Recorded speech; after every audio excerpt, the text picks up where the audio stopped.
Sous la robe, l'adultère des silences. Je m'appelle Ellie et je couds des robes pour des femmes qui veulent que la lumière leur pardonne tout. Je suis couturière dans un atelier sous les combles, là où l'été sent le fer chaud et la lavande, et l'hiver, la vapeur de mon souffle dessine des voiles blancs devant mes épingles. On me confie des mariages, des anniversaires, des retrouvailles, des adieux. On me confie des secrets qu'on ne dit qu'au tissu parce que le tissu ne répète jamais. Je sais le poids d'une doublure, la façon qu'a une jupe de masquer une tremble, l'endroit précis où une fermeture glissait. Paul est entré dans ma vie une saison où je cousais des robes courtes pour des étés trop longs. Il aimait mes mains, disait-il, parce qu'elles semblaient savoir avant moi ce que je voulais. Il photographiait des maisons pour des agents, des façades avec des fenêtres qui ressemblent à des paupières. Il avait ce talent de cadrer le monde pour y laisser entrer juste assez d'air. Pendant des années, j'ai habité son cadre sans y manquer d'oxygène. Puis un jour, la lumière a changé. Ce n'était pas grand-chose au début, son téléphone posé écran contre la table. Le message est arrivé un mercredi à 15h12. Opal 18H, j'ai réservé.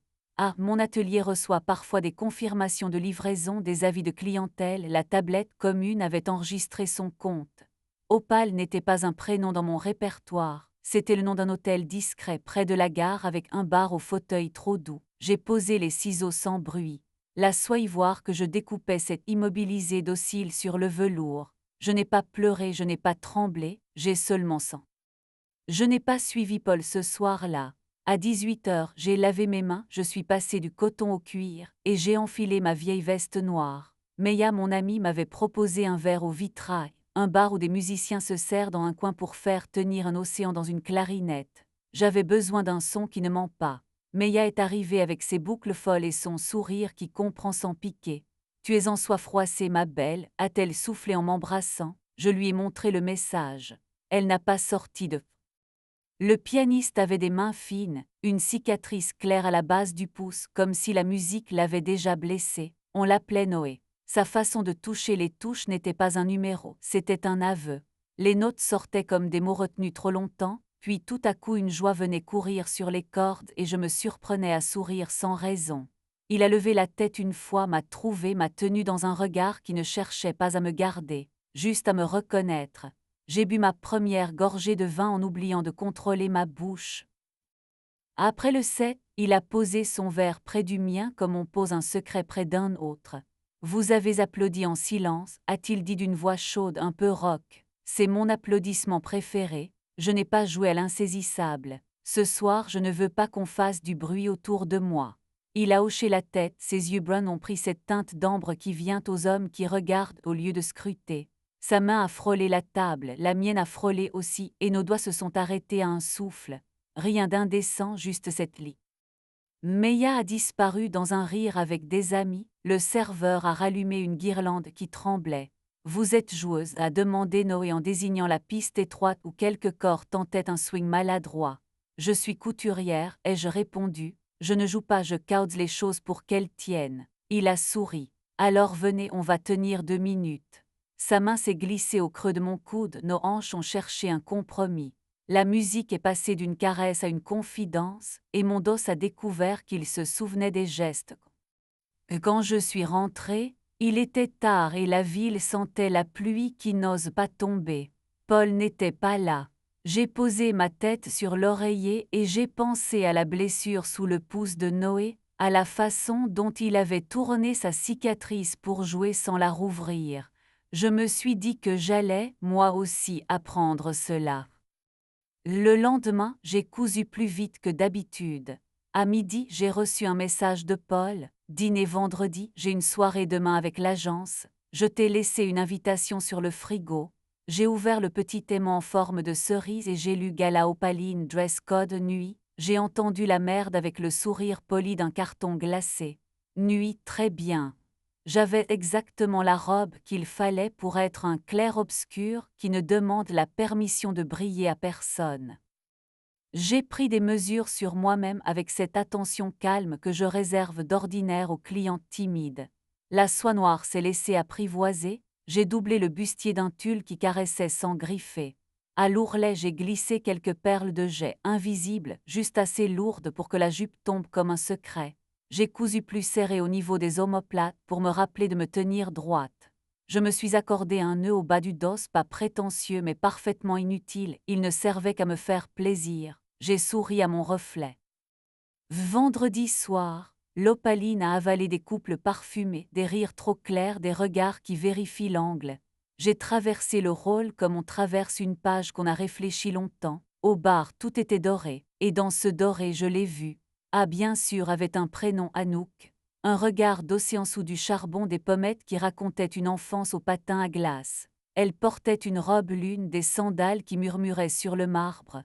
Je l'ai su immédiatement comme on sait la météo rien qu'à la nuque du ciel. Je n'ai pas fui, je me... Belle robe, a-t-elle dit d'une voix correctement aimable. Elle l'est parce que je la porte, ai-je répondu sans insolence. Elle a cligné des yeux, surprise d'entendre une femme qui ne demande pas l'autorisation d'exister. Paul est arrivé avec son sourire de photographe, la cravate de biais. Nos regards se sont croisés et le monde s'est immobilisé une seconde, juste assez pour que la vérité s'asseye entre nous sur un tabouret. Élise, a-t-il commencé. J'ai posé ma main sur son avant-bras. Ce soir, on joue à faire comme si, demain, on rend. J'ai traversé la salle et un piano là-bas m'a reconnu. Noé était sur scène, invité pour quelques morceaux. Il m'a vu et sa bouche m'a donné ce micro-sourire qui dit « Je te sais ». Ses doigts ont lancé un thème qui ressemblait à un ruban dénoué. Je me suis glissé dans l'ombre d'une colonne. Anouk parlait avec un directeur d'agence. Paul fixait un centre de table trop fleuri comme s'il s'y cachait. Et moi, j'ai laissé la musique marcher sur ma peau. Lorsque Noé a quitté la scène, je l'attendais près d'une sortie de secours qui sentait le métal froid. « Tu brilles », a-t-il dit simplement. « C'est la soie. » Non, sa main a montré un point, là au creux entre mes clavicules où un collier invisible semblait suspendre l'air. « C'est ici. » J'aurais pu l'embrasser à ce moment-là et tout aurait basculé dans une histoire plus bruyante. Je ne l'ai pas fait. Je lui ai demandé s'il pouvait m'offrir 2 minutes dehors. Nous avons marché sous l'auvent en regardant la pluie enfin tomber lisser le monde. Je suis rentré, j'ai dit à Paul que je passerais la nuit chez Meia. Il n'a pas protesté, il a juste hoché la tête, comme un homme qui comprend qu'on ne peut pas tout photographier. Chez Meia, nous avons parlé tard, et la façon dont elle m'a brossé les cheveux m'a rappelé des soirs d'enfance où ma mère me disait que j'étais plus forte que ce que je croyais. Je me suis endormie dans des draps qui n'attendaient rien de moi. Le lendemain, j'ai préparé du café pour Paul à l'appartement. Il est arrivé froissé, la bouche lourde d'excuses. J'ai levé la main pour les arrêter à la porte. Je ne voulais pas les entendre s'agiter comme de petits oiseaux paniqués. J'ai expliqué posément que nous allions faire simple. Il chercherait un appartement, je garderais l'atelier et la lumière de la cour. Nous irions doucement mais complètement. Il a pleuré un peu d'un pleur qui sait qu'il a perdu avant d'avoir joué. Je l'ai pris dans mes bras avec tendresse parce que l'amour ne fut. Noé n'a pas été un pansement. Il n'a pas fait semblant. Il m'a écrit de petits messages qui tenaient dans la paume. J'ai répété un morceau qui te va, le ciel ressemble à ta doublure, il ne se voit pas mais c'est lui qui donne la tenue. Parfois le soir je le rejoignais au vitrail. On ne se cachait pas, on se réservait. Je le regardais jouer et je sentais dans mes omoplates la mémoire d'une main. Après les 7, nous marchions. Il me tenait la main avec ce sérieux qui rend les gestes chauds. Parfois, il posait ses lèvres au coin de moi. Un soir, je lui ai demandé de m'accompagner à la mer. Nous avons roulé sur une route sans gloire, mangé des frites trop salées, ri comme des enfants qui ont grandi mais pas partout. Sur la plage, le vent soulevait ma robe, j'ai senti ses doigts la retenir à mes cuisses, un geste simple, presque domestique, et pourtant j'ai senti mes genoux devenir clairs. Nous avons marché jusqu'au bout de la jetée. Il m'a embrassé, la bouche pleine de sel, et j'ai répondu avec cette fin heureuse qui n'a pas besoin de s'excuser. Il m'a porté 2 pas pour rire, mais... Anouk m'a écrit une seule fois, une semaine plus tard. Un message propre, pas méchant, je n'avais pas l'intention de faire du mal. J'ai tapé, moi non plus et pourtant et j'ai effacé. Je lui ai répondu, on ne sait pas toujours ce qu'on fait à la peau des autres. Elle a mis un cœur gris, je n'ai pas insisté. Paul lui a envoyé les coordonnées d'un 2 pièces près de la place où nous achetions des abricots. J'ai senti une vague monter derrière mes côtes puis redescendre. J'ai pensé aux abricots à leur maturité brève. J'ai pensé à... Le dimanche, j'ai ouvert l'atelier et j'ai laissé les fenêtres faire du vent dans mes rubans. Une cliente, une jeune femme rousse, est venue avec une photo froissée. Elle voulait exactement ça, puis elle a bafouillé, enfin pas exactement mieux, ce qui m'ira à moi. Je l'ai aimé immédiatement pour cette phrase qui contient le courage de toutes les autres. Nous avons choisi une mousseline qui faisait des frissons sur son poignet.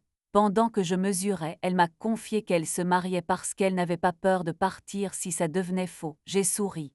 Les Quand Noé joue maintenant, je m'assois toujours au même endroit, pas trop près, pas trop loin. Il sait où me trouver d'un seul regard. Il termine parfois sur une note tenue qui me donne la chair de poule sous la nuque.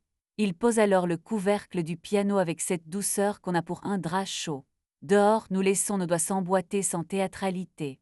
Il y a des nuits où j'ai envie de tirer son t-shirt au-dessus de sa tête et de l'embrasser partout où l'air a froid, et je le fais sans raconter dans le rythme qui est le nôtre, sans image ad. On dit que l'infidélité brise. Je crois qu'elle révèle le point de rupture qui existait déjà. Je n'ai pas de leçon à donner. Je sais juste que ma peau est devenue mon pays et que j'y accorde des visas à ceux qui parlent sa langue. Paul passera un jour devant mon atelier avec une nouvelle femme au bras, peut-être une qui ne portera pas la mienne, et il s'arrêtera une seconde pour regarder les robes tournées sur les mannequins. Il sourira peut-être. Je lui rendrai ce sourire de la main. Nous serons de photographies dans l'album du monde. Sous la robe, il y a toujours autre chose que ce qu'on montre, des respirations, des promesses, des frayeurs soyeuses. J'ai décidé de ne plus y cacher mes silences, je les porte comme des bijoux discrets mais exacts, et quand le soir je ferme la porte de l'atelier, la poussière d'aiguille dépose sur mes doigts une paillette de lumière. Je la garde pour Noé, pour Meia, pour moi. Pour les nuits où la soie se souvient que le corps n'est pas un alibi mais une vérité qui danse.